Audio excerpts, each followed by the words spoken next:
There we go. Welcome, everybody. This is joining us. You've reached the Starlite Continuing Education Series, PTSD and Medication Management by Stephanie Evan. She's the CEO of Starlite Recovery Center, located in Center Point, Texas, the heart of Texas here. And we specialize in residential and outpatient treatment for substance abuse and co-occurring issues like PTSD, which we see quite a bit, especially with our military unit called Operation Liberty.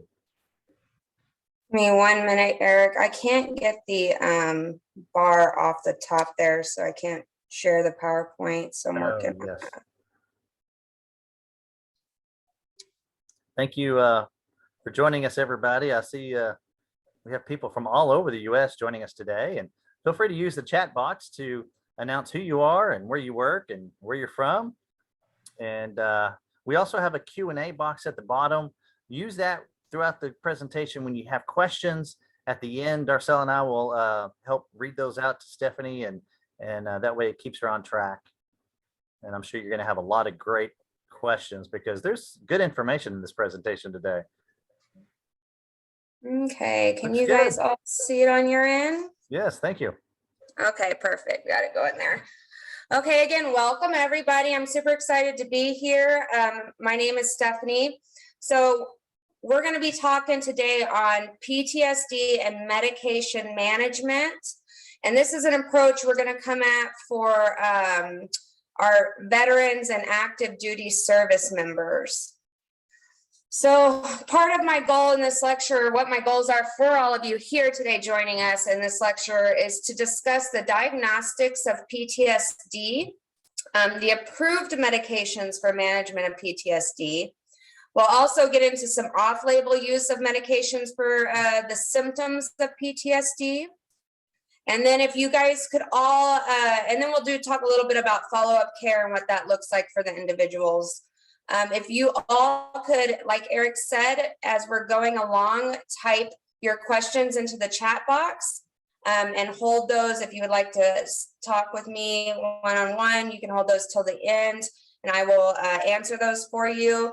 But we're going to go ahead and get started here. So a little bit about myself. My name again is Stephanie Evan. I got a bachelor's in nursing. I was the former DON or Director of Nursing at Starlite Recovery Center before I took the CEO position. I also am a United States Navy veteran. I served in the Navy as a Master at Arms, and for any of our vets out there or any of our sailors, that's better known to most branches as military police. So it took a little different route after I got out going into the nursing field. I was in the Navy from 2002 to 2006. So I was one of those individuals that joined right after 9/11. Really felt that calling to serve right after that. I'm also a spouse of an active duty service member. So I've been doing the married life for 17 years now. A total of 20 with my service, and he has 24 years and he's also in the Navy. When I got out of the military, I kind of was looking at what do I do now, and that's where I went and pursued my nursing career. My background in nursing has primarily been acute psych and substance abuse. So I've done everything from inpatient hospital settings, including geriatric psych, adolescents, eating disorders, medical acute psych, which if any of you have done that, that is a very interesting field to work in. Neuro, I've also done outpatient settings, working in dual recovery services, crisis intervention, cognitive behavioral therapy programs, DBT informed skills programs, and trauma programs. So love behavioral health. That's my passion, which, as we all know, I'm in my specialty is now substance use, but those usually go hand in hand. With that being said, both lines of work, I have experienced both personal and professional exposure to individuals with PTSD. So I'm wouldn't say I'm a pro, but I'm pretty familiar with the topic. So moving on here. So one thing is important to understand the different approaches to treatment of PTSD. So knowing these individuals need to know their options, the veterans or the service members, and they need those options and need to know what's available in order to make informed decisions. So the foundation of PTSD treatment for military veterans and civilians alike is talk therapy or psychotherapy, although some may benefit from medication and complementary treatment. So as Eric mentioned before, the previous part one to this was more those psychotherapies and the approaches for the different modalities for treatment. I'm going to get more into the medical side of it. One thing I really want you guys to take from this is specifically with PTSD, those trauma-focused psychotherapies, not medication, are the best treatment options. So you can use medication as an assistant to the treatment itself, but it should never just be the only solution or only intervention we provide our patients or clients. So post-traumatic stress disorder and depression are two of the most common mental health conditions to which veterans are vulnerable after service. So according to the U.S. Department of Veterans Affairs, 1 out of every 10 veterans experience PTSD. I'm going to be honest with you guys, in my experience, and I'm sure some of you have experienced this too, that number's probably significantly higher. A lot of times our veterans, and this is what we run into, either don't realize the extent of their injuries or they don't seek diagnosis and treatment due to the stigma and fear that goes along with having PTSD.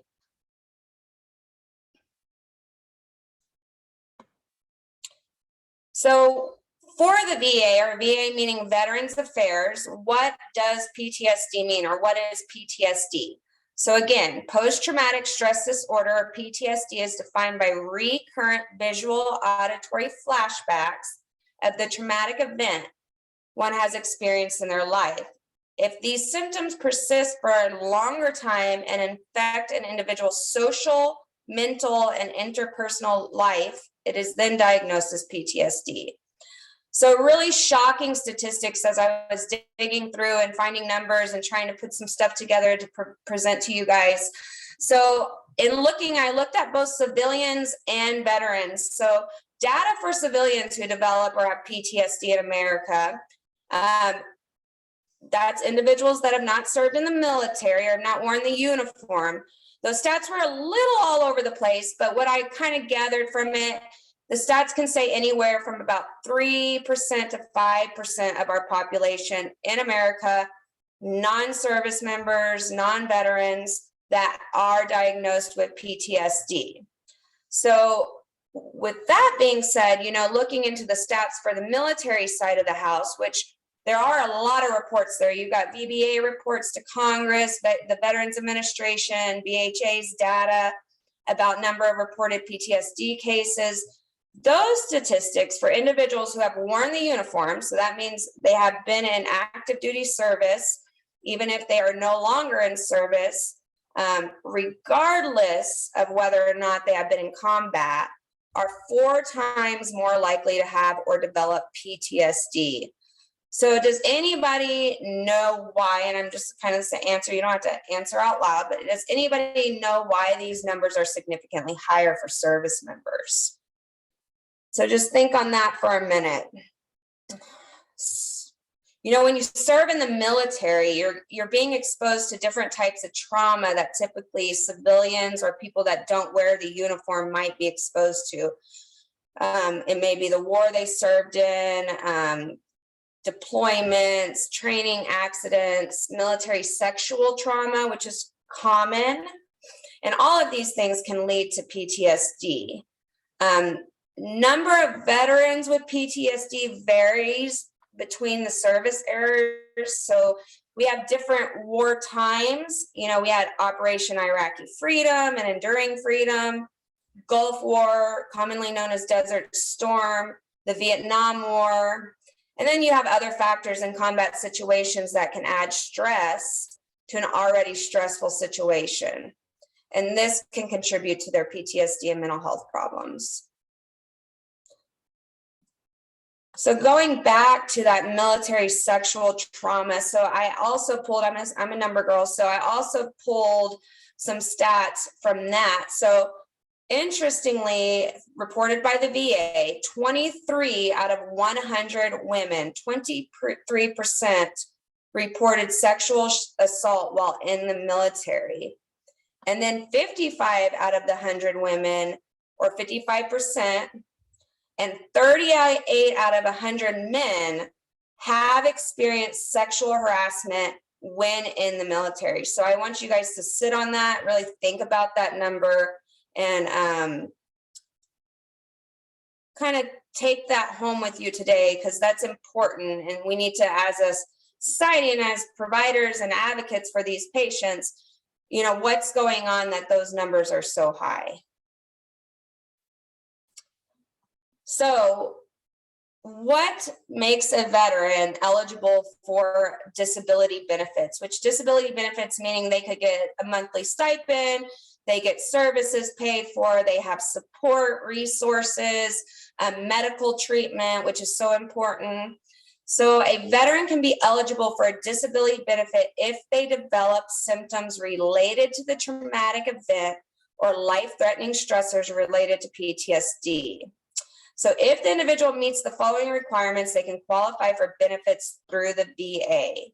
So if the trauma event happened during the period of their service, and that means while they were on active duty service, if they are unable to perform the daily life activities or duties the way they did before the event, if the symptoms are affecting their thinking and cognitive abilities, and if they are clinically diagnosed with PTSD. So many veterans, especially where I work now, when I'm working with the veterans, have asked, you know, maybe they haven't officially gotten the diagnosis when they come to us, you know, is PTSD a disability?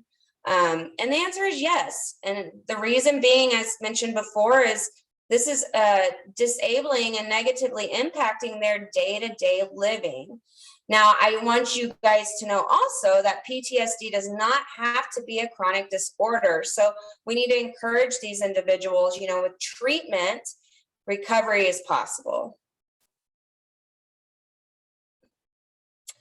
So what is the meaning for a traumatic event? We talked about kind of what qualifies somebody for that diagnosis through the VA, but what is a traumatic event?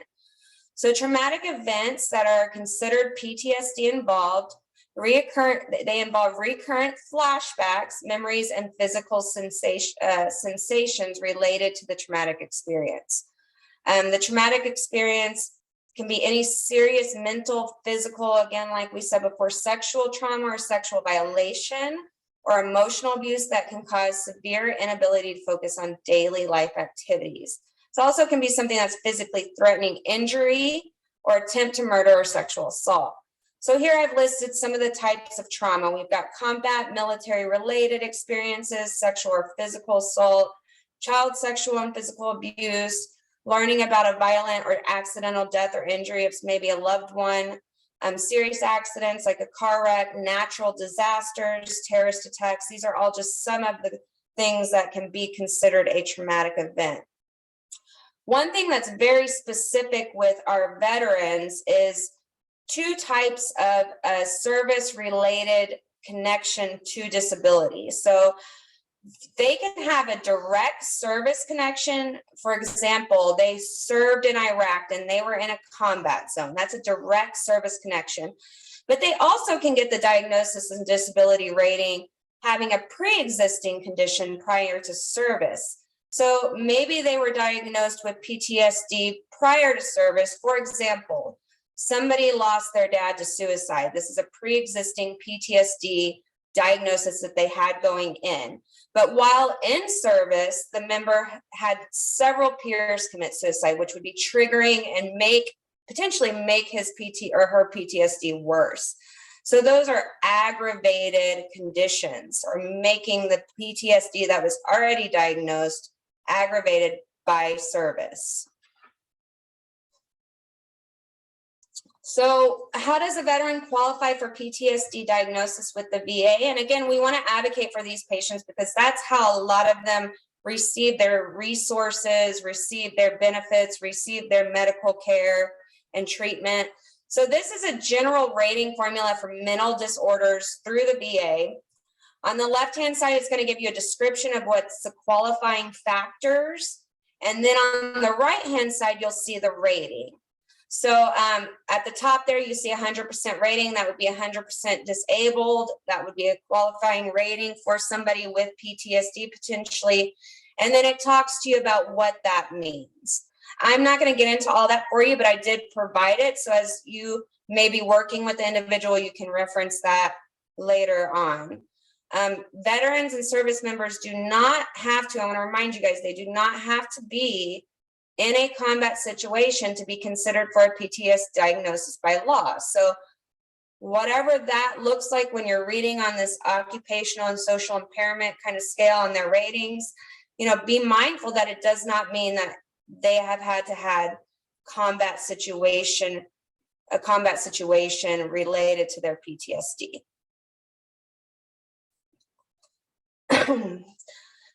So what are some PTSD stressors? So triggering factors, PTSD stressors, I've got a list here of 5. So we have non-combat, and these stressors that are the ones that do not fall under one of the reduced evidentiary standards. Some examples include a car accident or hurricane. Then we have combat, which is obviously, stressors in which a veteran personally participated in an event constituting an actual fight or encountered with a military foe or hostile. Fear-based, those are the ones that, may be a hostile military situation or terrorist activity. They have feelings of helplessness and fear based on the environment they were placed in. Then you have prisoners of war, which are stressors based on the foreseeable detainment from an enemy. And then we have personal trauma, which is stressors based on events involving harm perpetrated by a person who is not considered part of an enemy force. And that could be assault, battery, robbery, mugging, etc. So one thing I want to talk to you guys about, I love to hear case studies and I love to hear about people's personal experiences. And I want to share with you guys a personal experience I had, and you can kind of see where this would fit in some of this as we're going through. So as a pretty baby nurse coming in, I worked in acute acute psychiatric facility, and we did have a lot of veterans that came through. This was still fairly close to the time frame of post 9/11, the Iraqi war, things like that. So I had an individual that was coming in. He was a combat veteran from Iraq. His job duty in the military was working on helicopters. So he did his tour, actually multiple tours over in Iraq, young guy. And then he returned from Iraq and discharged, honorable discharge, did not seek services, did not seek help, moved in with mom. And when he did this, he was experiencing some symptoms and signs of PTSD. And in order to deal with this, which is commonly seen, especially in the line of work I do now, he was drinking or, he's self-medicating to help with these symptoms. So he had a severe alcohol use disorder. So while being treated on inpatient, he was brought in. And the reason he was brought in was he was actually very verbally, physically aggressive, disassociating a lot. And mom was real concerned about him. Mom also was dealing with some trauma herself because he was violent with her. So he was put on an involuntary hold to come in. So when we were treating him on this inpatient unit, the individual would commonly disassociate. And I remember this because I worked night shifts a lot. And he would literally be walking down our halls wearing his shirt on his head, like a headpiece, basically, which is common in the Middle Eastern culture. and basically it looked like a deer in the headlights. There was no talking to him. It was just pacing back and forth with this towel or shirt he used on his head. So what was really triggering was that we had placed him, and this is where you really need to be mindful. And as I've gained experience, have some trauma-informed care. We had placed him in a room. We were on the 3rd floor. We had placed him in a room directly where his window faced out to the helo pad for the landing emergency helicopters coming in. So he was in there one night, and I remember going by, and there had been a helicopter that landed. And it triggered that cascade of responses for his PTSD. And basically, he went into a fight or flight response mode, and his mode was to bang his head on the wall. I mean, blood everywhere, very traumatic. So you can see where this can be dangerous, and this, without treatment or without having individuals taking care of somebody that's got that background of trauma-informed care, it can turn out to be a not so good situation. I also remember, he had a very strong startle response. Just taking his blood pressure triggered him a lot of times, and he could potentially get aggressive. So my point in telling you all that is just be mindful. Trauma-informed care is so important, and I'll provide you guys with some resources on that also. So what are some of the things you see? And we're talking symptoms. These symptoms are generally categorized in 4 types. So you have avoidance, and avoidance is exactly what it says. They're avoiding stuff that is triggering them due to their traumatic experience, okay? So they can be avoiding people, places, things, just avoiding. Then you have cognitive and mood symptoms or negative thoughts and feelings, and this is individuals with PTSD having that guilt and shame surrounding the trauma. A lot of times this happens with sexual trauma. They're having issues recalling the events, which is big with PTSD. A lot of people don't know that, but memory recollection can be challenging for these individuals. They can have negative self-image. And then obviously, having that feeling of being worried or depressed. A lot of times these people have that depersonalization or derealization, which is basically that out-of-body experience that we talked about in my case previously. The next symptom is arousal. So these people may feel that sense of constant anxiety or being hypervigilant. They may feel on edge. One example of this is, I served in Guantanamo Bay, Cuba, so we did a lot of training in corrections and, being mindful of going into a cell with an individual and, the potential for harm. So they always talked about looking in your peripheral. So even myself, I find doing those things and being hypervigilant when in enclosed spaces. I mean, even something as a correction or police officer training I got through the military was you never sit, which I'm doing now, you never sit with your back towards the door. So these little things, even just in training have now caused me to bring that into my life after the service. Lastly, you have reliving, and this is one of the most common types of PTSD symptoms. It's just having intense memories that come back long after the experience has occurred. And these memories can come in forms of flashbacks. We hear a lot about individuals with PTSD having nightmares. And this often makes it difficult for them to sleep, which is a big issue when you're trying to have your body in a homeostasis and you're not getting sleep. Does not help with your mental health. So one thing to be mindful of is the amount of time it takes for PTSD symptoms to manifest varies. So there's not like there's a traumatic event, the individual is going to experience PTSD the next day, okay? So it can be anywhere from 3 months that you'll start seeing these symptoms, all the way up to 3 years. They might not experience anything for 3 years, and then it triggers that something may trigger them and they are having these symptoms. And then we also need to know that these symptoms may fluctuate. At points in times, they may be more severe or less severe than others. There's a wide spectrum of that.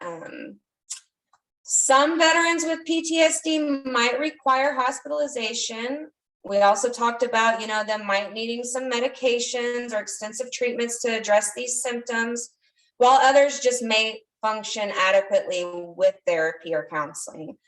Research does show with PTSD, and again, this goes back to being trauma-informed and knowing your individuals.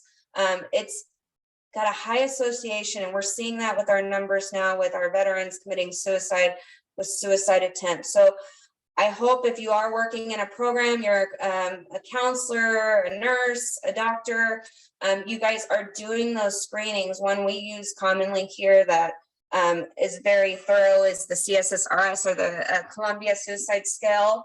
But whatever that looks like for you guys, even if it's just regularly checking in on the individual, it's so important to follow up.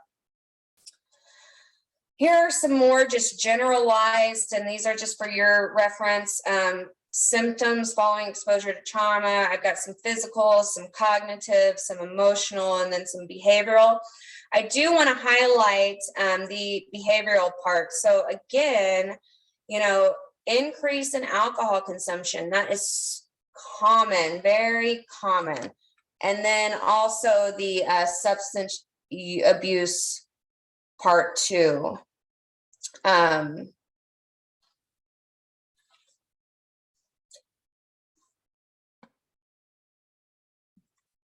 As a nurse too, just looking at these, these physical symptoms are so important. So if somebody's not verbalizing, like we said, there's that stigma, but you're seeing these physical symptoms, it's really important to hone in on that and have an awareness of what's going on with these individuals. So who can diagnose PTSD? There's a wide range of licensed practitioners that can diagnose PTSD. You can have a primary care doctor, a PCP, a nurse practitioner, NP, a physician assistant or PA, but the two that are usually very knowledgeable with the PTSD diagnosis are going to be your psychiatrist and psychologist. So what is this? What is a diagnosis? It's basically just the identification of an illness by a licensed practitioner. It's real important prior to receiving treatment for PTSD to obtain an accurate diagnosis. So too many times, especially I see it all the time in behavioral health, people do not look at the whole person. They're trying to stick a label before they've done all the, assessments and thoroughly assessed what's going on with the individual. A lot of times here we get, our medical director always says this, you have individuals who are here and they want to know, am I bipolar? But they're using meth. I mean, how do you know until they come off that meth to see really what their diagnosis truly is?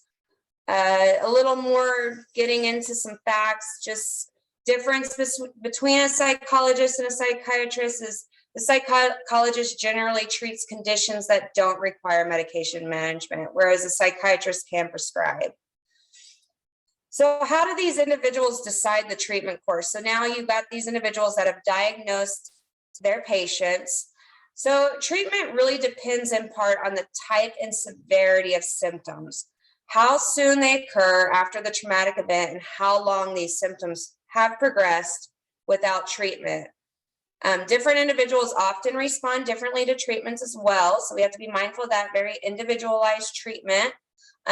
Although some kinds of therapy or counseling is recommended for PTSD patients, again, the go-tos are going to be and Jessica talked about this, if you want to rewatch series 1, is going to be your cognitive processing therapy, CPT, prolonged exposure therapy, or PE, and eye movement desensitization and reprocessing, or EMDR. Types of PTSD. So I am not going to, I have provided you guys this more as an FYI, and you guys can review over this if you would like a copy of the slides. But basically, you have a normal stress response. That could be any individual. How do you respond to something happening? You can feel like it's a panic attack, an intense reaction. Usually individuals that have this normal stress response will proceed with some therapy, and over time they will be able to move forward with a normal life, or a life where they're not being triggered or having these symptoms of PTSD. Then you have the acute stress disorder, and this reaction does not follow the same pattern as PTSD, but it happens after an event that felt life-threatening. So the acute stress disorder may happen after witnessing a shooting at a public venue, which commonly happens, unfortunately, or a natural disaster, that immediate response. Uncomplicated PTSD, or number 3, this is a response that happens when there's one major traumatic event. It is considered one of the less complicated forms of PTSD to treat, since the event can be pinpoint, right? Like, so we know what is causing the symptoms for PTSD. We know what the event was. This can include the nightmares, flashbacks, irritability, and again, with medications and therapy, people can be successful in treating that. And then you have complex PTSD, which is caused by multiple traumatic events. And a lot of times when I'm speaking with a therapist here, that's where it becomes complicated, because you don't always know which specific event is triggering this individual's symptoms. It's often seen with individuals of domestic abuse, medical staff. I mean, how many nurses now from the COVID experiences are experiencing this? Treating this type is complicated and maybe difficult for individuals working on treating this complex PTSD. But there's a wide range, again, of what their symptoms look like, anywhere from intense rage, avoidance, depression. Again, daily therapy, medication monitoring, and emotional support around the clock is very important for these individuals. And then you have, lastly, comorbid PTSD. This type of PTSD is just a blanket term. This is people who have more than one mental health concern, so not just the diagnosis of PTSD. They usually have an underlying substance abuse disorder, which is often used to calm symptoms, or, like we say, self-medicating. All right, so how does all this work in our brain? If we want to go a little medical here. So this is a picture of our limbic system. So our limbic system is involved in behavior and emotional responses. So I've highlighted 4 different areas of this system that are affected by PTSD. So while alterations in behavior are the hallmarks of PTSD, the causes for these changes involve changes to significant brain structures. In studies done with MRIs, the brain areas that seem to have been consistently impacted in PTSD include the hippocampus, which is a region responsible for memory consolidation and retrieval, the prefrontal cortex, which is the area responsible for reasoning and thought. Another area that's usually that they've seen involvement in MRIs is the amygdala. And this one is that fight, flight, freeze response center. And as we all know, that is something that we commonly see with individuals diagnosed with PTSD. Several studies have shown that PTSD is associated with reduction in that hippocampus volume during the MRIs, and this volume change can mean that the person experiencing PTSD will experience memory disturbances or difficulty learning. So especially for treatment settings like ourselves, we have to be mindful of that. You know, what's their learning capacity and capabilities? Again, going back to that trauma-informed care. The other thing is with the amygdala volume being decreased, this can trigger events in the brain, which perceives, or that the individual has the perception that something that may not to me or you seem dangerous is dangerous for them. And example I like to use of that is I knew an individual who could not go to birthday parties because of balloons. He was a war veteran and had been in direct line of fire, lost several of his peers, and he just could not go to birthday parties where there would be balloons in fear of a balloon popping. So something that for me or you, like a balloon that just seems harmless, could be very triggering for somebody with PTSD. So how do we screen for this? So the gold standard in PTSD assessments is the CAPS screening, or the CAP5, which is a 30-item structured interview. Typically takes anywhere from 45 to 60 minutes to administer, usually administered by a licensed individual, but individuals can be trained on this. Basically looks at the overall response to the PTSD symptoms, the severity, and what type of dissociative or depersonalization or derealization subtype is going on. One thing, and this was something my husband talked to me when we were going over this about last night, and one thing with veterans and active duty service members, and I talked a little bit about this before, is, that sometimes they can have a real distrust for the medical system, for counselors, they don't want to feel less than. So a lot of times when you're doing these screens, individuals will have a hard time being honest. And part of that is having that difficulty with trust on what's the intention of the individual doing these screens. So it's very important to establish that rapport and let them know how important it is to be honest when they're doing these screenings.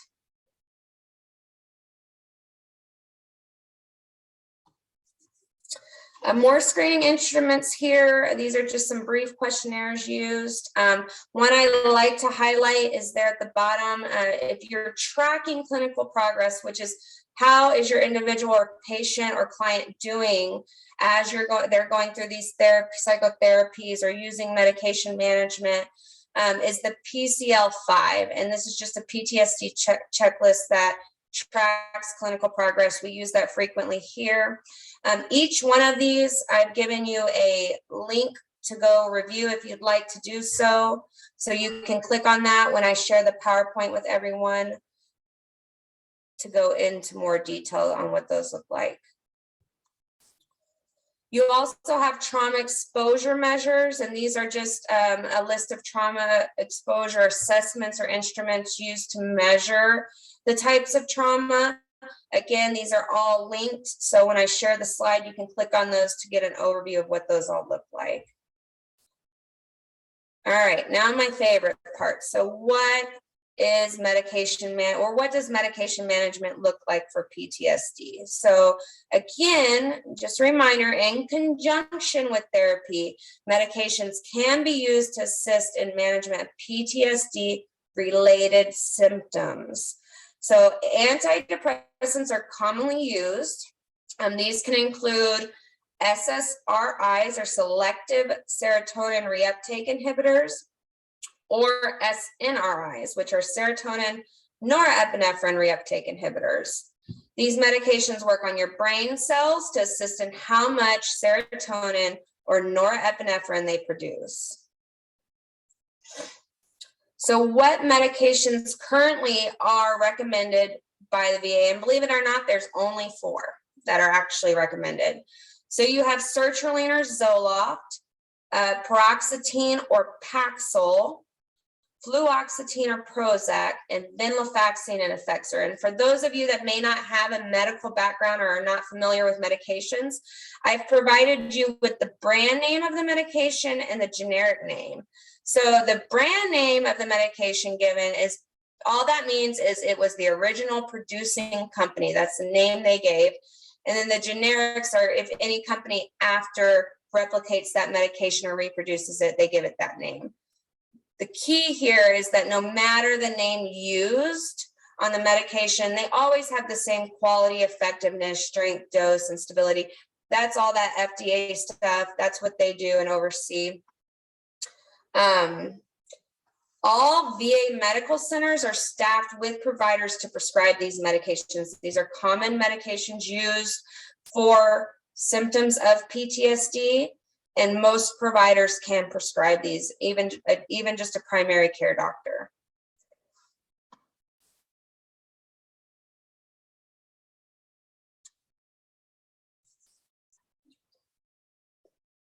So how do these medications work? So if you don't know, I'm going to let you know, you got more than 40 neurotransmitters in your nervous system. And what are these neurotransmitters? They're basically these chemical messengers that, you know, go through your body and send messages to the brain and the nerves. So serotonin is just one of those. So again, we talked about the selective serotonin reuptake inhibitor, or the SSRI. So what does serotonin do in the body? So serotonin regulates anxiety, happiness, mood. And when you get to a low level of serotonin, you're getting into that feeling of depression. So how the SSRI works is it increases those levels of serotonin in the brain. Pretty simple there. Also be mindful that it's not, it doesn't have to be a medication that increases those serotonin levels. I mean, laying out in the sun, enjoying being out in the sun and laying there, having happiness around that, reading a book, exercise, all those things can increase those levels. SSRIs may also be used to treat conditions other than depression, such as anxiety disorders. Then you have the other part of it, the norepinephrine. So norepinephrine works in the brain both in small daily amounts as well as large amounts. And these are those adrenal responses. During non-stressful events, so just when you're doing your normal sleep-wake routine, these are just on a stabilized level. But in situations where, like PTSD, you may be triggered into that fight or flight, these increase the oxygen delivery to the brain and kind of throw you into that arousal. They help by helping us to think quick when there's dangerous situations. So what is the medication that SNRIs do? So they ease depression by affecting chemical messengers, these neurotransmitters, used to communicate between brain cells. Like most antidepressants, SNRIs work by ultimately affecting changes in the brain chemistry and communication in brain nerve cell circuitry known to regulate mood. So that's so important. That's what we're trying to hear, is regulate that mood. And the SNRIs block that reabsorption or the reuptake of those neurotransmitters, either the serotonin or the norepinephrine on the brain. Again, that's something we commonly see, and that's something as medical staff we can look for with those PTSD, that perceived danger, that increase in norepi. You're seeing an increase in the blood pressure, you're seeing an increase in sweating, you're seeing an increase in the heart rate. So you can look for those symptoms and actually physically see them.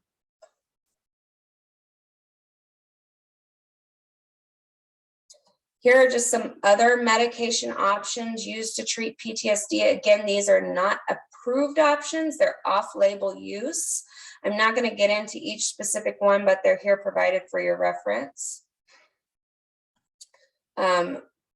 Another big common symptom that we're seeing, actually the #1 symptom in veterans we're seeing with PTSD is insomnia. This is from my experience and many individuals you'll speak with, whether they suffer from PTSD or whether they are providers for individuals with PTSD. This is common and difficult to treat. One medication that we'll use commonly here, and we see that helps with nightmares specifically, is Prazosin or Minipress. And that is, again, it's an off-label use. It's actually an antihypertensive or alpha-1 adrenergic blocker. You don't have to know all that. And this kind of gives you how that works and what that does for the individual. VA is also currently working on a double-blind trial on trazodone, Lunesta, and gabapentin, all being used to, well, the Lunesta and trazodone being used to help with depression, insomnia, and then the gabapentin for mood disorders or headaches or migraines associated with PTSD.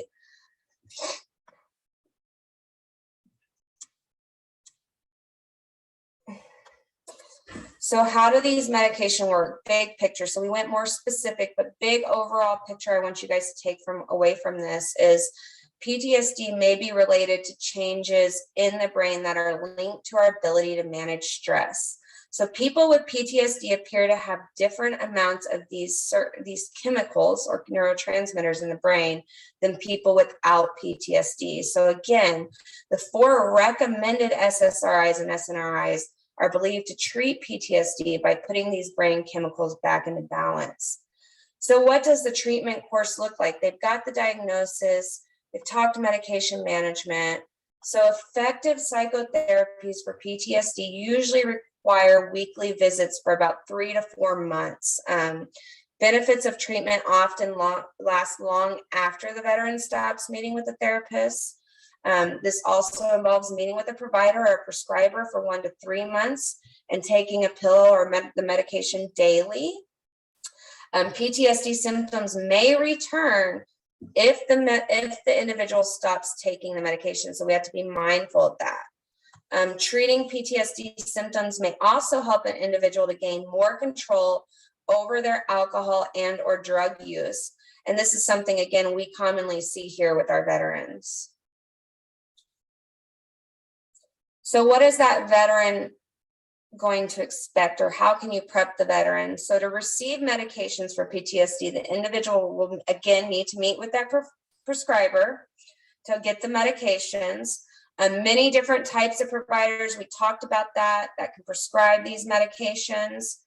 And then the prescriber and the veteran will then work together to decide what's the best option. So any of you that have worked behavioral health, mental health, psychiatric facilities, substance abuse, again, you know, I love the field because it is not black and white. It's very gray. Every individual is very different. So sometimes we have to let our clients or our patients know that one medication may not work, and we might try it for a little while and then have to change it and try something else because that's not working. So encouraging them as they go through that process and following up and really making sure that you see the effects, including side effects on that individual, is important.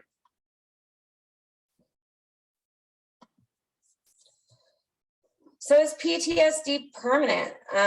Well, there's no outright cure for PTSD. As I mentioned before, we have some stuff we can do to help manage the symptoms, but many veterans or just individuals in general with treatment can live functional and even satisfying lives. While the condition may be permanent, and again, we talked about that instability of the symptoms where it's at some moments in time, they may be more severe than others, in the sense that it's rarely 100% gone. With the right help, it can cease to play a dominant role in their daily life or day-to-day activities.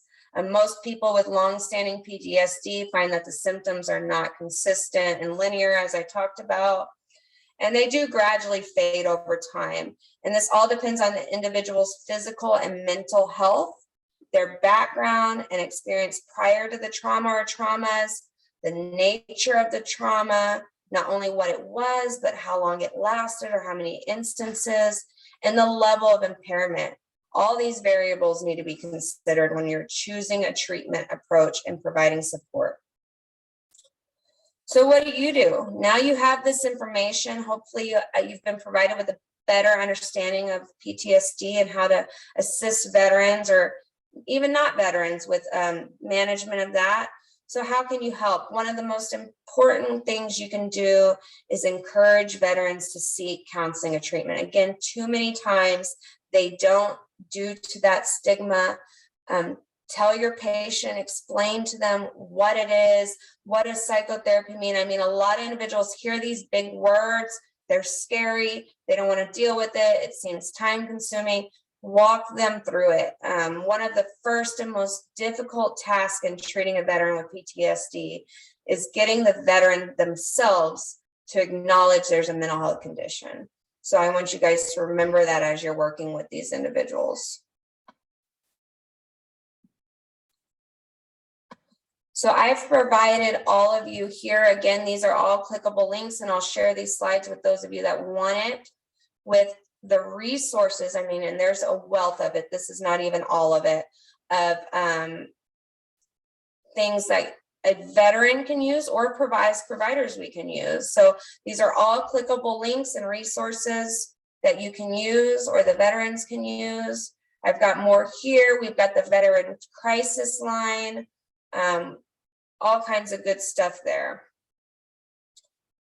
With that being said, we also here at Starlite are a resource. Veterans and active duty service members, we have a specialized treatment program for them. It's so important to understand, you know, that it's common and to have a co-occurring PTSD and substance use disorder diagnosis. So the stats on that, almost 1 out of every 3 veterans seeking treatment for substance use disorder have PTSD. That's 1 in 3. And then more than 1 of every 4 veterans with PTSD also have substance use disorder. So the ones seeking treatment, we're seeing it at least 1 out of every 3. And then the ones that aren't seeking treatment, it's 1 in every 4. And VA does offer treatments and help. We are one of those providers. So we want these individuals to know they're not alone. What treatments are available for these co-occurring PTSD and substance use disorder? You know, obviously, as we mentioned before, you want to treat both conditions, not one or the other, because you don't treat both, you're going to continue to have one that's problematic. Some people choose to do different therapies for PTSD separate. They might do it separate, treat their PTSD and treat their substance use disorder separately. Here at Starlite, we treat them together at the same time. And we've already talked about kind of what those modalities of treatment are and what those look like. Here's a little link. We also have several resources on our website for veterans and active duty service members you can use. And I think, yeah, so that is it. At this point, I guess I'll go ahead. I also have, again, if you want to reference this slide or have a copy of the slide, I'm going to be able to send that out to whoever requests it. I also have all the references provided in here to review if you would like that. I want to thank all of you for being here. I'm going to go ahead and stop sharing here. All righty. Awesome job. And man, that was a good PowerPoint. We had so many people request copies of that. So much good information. And yeah, we will put that on our website under learning resources. I posted a link. You also get that link tomorrow when you have a follow-up email and another link to do your evaluation to get your CEU credits. So look for those to be emailed out. Thank you, Darcel, for all those awesome chats that you were doing. Let's see, do we have any questions? Let's see.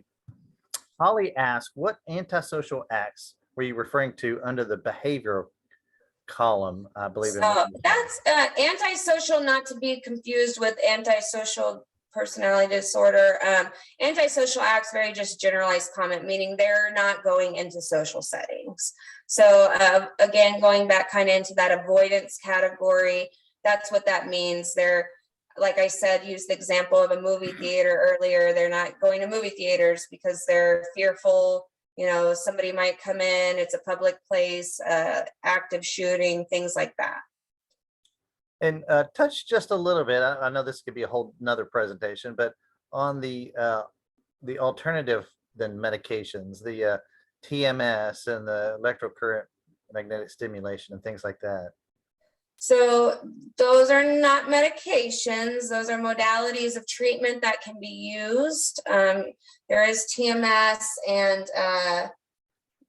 we actually use something called the alpha stem here. That's just basically working with the wiring in the brain.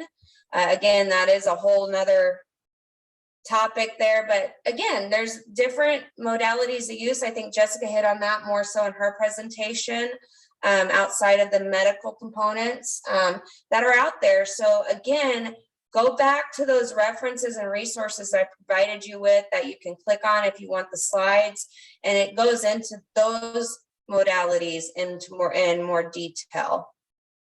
Yes, and good point. Jessica Utter, the director of our Operation Liberty program, did a presentation last month, and it is recorded on our website, and it's on that same link that this will be recorded and posted. And that's an awesome one about PTSD as well. So look for that. Let's see, Clayton added meditation has been researched for PTSD treatment. Any comments on that? Yes, it has. Yes, so it has. So again, there's only been, and this was even shocking for me, there's lots of off-label use of medications, but there's actually only 2 that are FDA approved. And gosh, I hope I don't quote this wrong on here. I believe it was out of those 4, I believe it was Zoloft or sertraline and Paxil. Those are actually the only 2 truly researched and FDA approved medications for PTSD treatment. And that's even outside of the VA or military. Awesome. And talk about the non-medication, the other activities that you have our veteran clients do. Like I hear you have some new outdoor activities. You want to talk about that?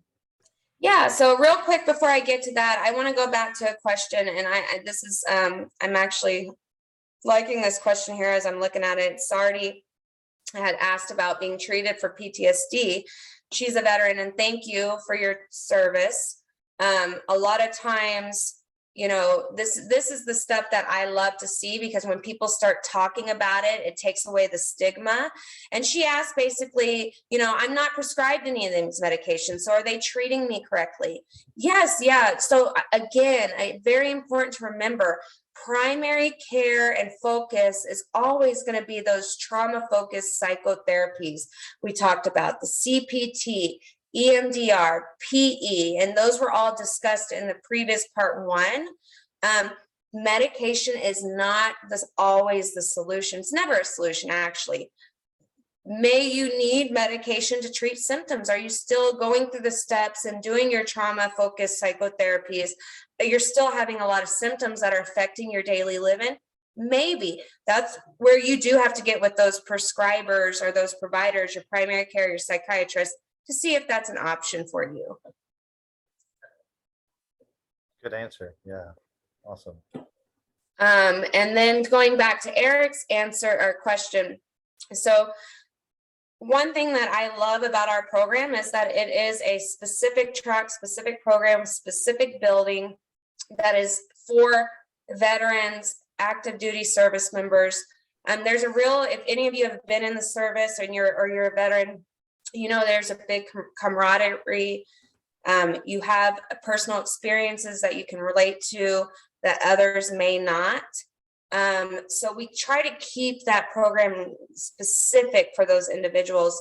And then we do a lot of therapies or even activities outside of the ones we've discussed, which include, I mean, right now, our program manager is doing a farm to table thing where they raise chickens, something as delicate as their trauma and their experiences. And they're doing eggs, fresh eggs, gardening. We got a oh my gosh, I can't even say it, horticulturist that is out here. We're doing equine therapy, which is very therapeutic. Lots of good things. And again, really focusing in, that's something that we're really big about here, that trauma component and trauma-informed care. Just simple things as a door being loud can be triggering for these individuals. So we have to be mindful and all our staff go through specialized training on that. And we do some meditation techniques and Pilates or yoga, something like that. They got Pilates, yoga, even Zumba. Got a full gym. A lot of times that's something that military members, we talked about those neurotransmitters, and exercising is a lot of times very therapeutic. So that's always important, especially for vets and military people. Oh, here's a tough one here. Nicole asked, low dose cannabis was legalized in Texas for PTSD. What are your thoughts for the SA population and those who aren't SA? Okay, that's opening up a can of worms there. So I actually have something here from the PTSD VA website, and I actually just read this. So currently, yes, they have approved, but there is not strong evidence against you with using cannabis or benzodiazepines, and even in that fact, because a lot of times with panic disorders, traumatic experiences, benzodiazepines were used too, Xanax, which again leads to potential for abuse. One thing I commonly do see, and I know individuals that are advocates for cannabis use, and it has done wonders for them. So I'm not going to get too much into that, but one thing I do want everybody to be mindful of is whatever route you go, let's think about what's needed. You need that whole person approach. And if you're just using cannabis or just using an antidepressant, you are not treating the disease itself. You need those psychotherapies. So it's regardless of whatever route you personally choose, be mindful of that that should not be the only solution. And then also be mindful that even with cannabis, you're altering your wiring in your brain, okay? And with PTSD, that's something that's already been altered. You can also, believe it or not, I know people will argue with me, become addicted and have withdrawal symptoms from cannabis. So you don't want to take that, it's still a substance. You don't want to take that substance and self-medicate the symptoms. You want to treat those symptoms through psychotherapies. I hope that answers your question a little bit. I think that was a good answer. Yeah. Well, thank you so much. This was an awesome presentation. We're just a few minutes over. If you have any other questions, feel free to reach out to Darcel or myself or Stephanie. You'll be getting a follow-up email tomorrow. And we just appreciate everybody joining us today, and have a great weekend, and more information at starlightrecovery.com. Thank you, Stephanie. Thank you, everybody. I appreciate your time. You have any questions, feel free. Eric will get you my information. Feel free to shoot those over and I'll answer them to the best of my ability. Thank you again. Thank you.